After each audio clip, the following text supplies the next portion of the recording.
Welcome to my kitchen. My name is Monica Levin, and I am a registered holistic nutritionist as well as a food intolerance expert and inner guidance communication coach.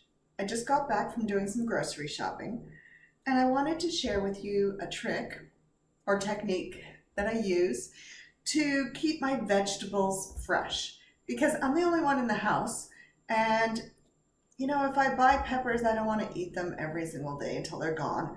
Or the same with zucchini. And how much celery can you possibly use? The local grocery store used to sell celery and carrots just one individually, which was very handy because sometimes you just need one stalk of celery. But they don't do that anymore. So I am relegated to having to buy larger quantities. But I now know what to do. All you need are natural fiber cloths. So I have this beautiful design and this beautiful design.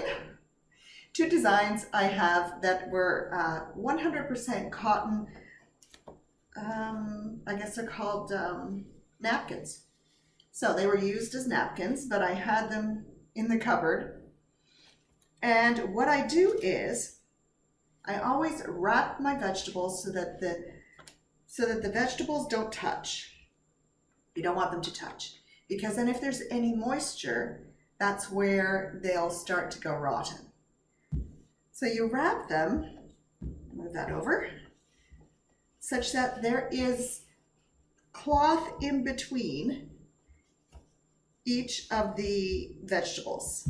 So in this case, I do it like so, and then I put it into a plastic bag. And usually when I go buy vegetables, they have you purchase them in bags.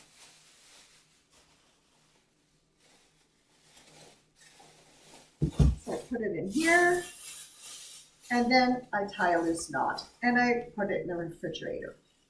And these will last a very long time. Now, if you have a lot of these and you don't know what they are, when the kids were home, I would just put in a piece of paper and it would say zucchini on it.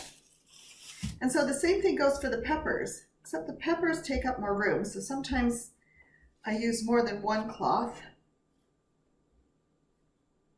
There we go.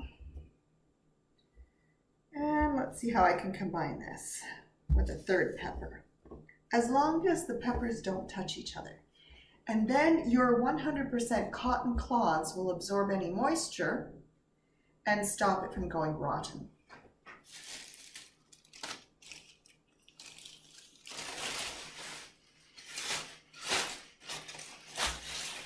If you don't have 100% cotton napkins, you can always use linen. You can use old t-shirts, 100% cotton though, so that it absorbs the moisture and wicks it away from the vegetables. Now, there is one exception. This, you kind of want it to stay moist. And I find that they dry out if I don't double bag them. So I just take a regular plastic shopping bag, put it in, roll it up, and voila, I put it in my fridge. Sorry, I hope this tip was helpful, and check out my other videos for food preparation techniques. Actually, I'm going to do gluten-free shortbread now. All right, take care.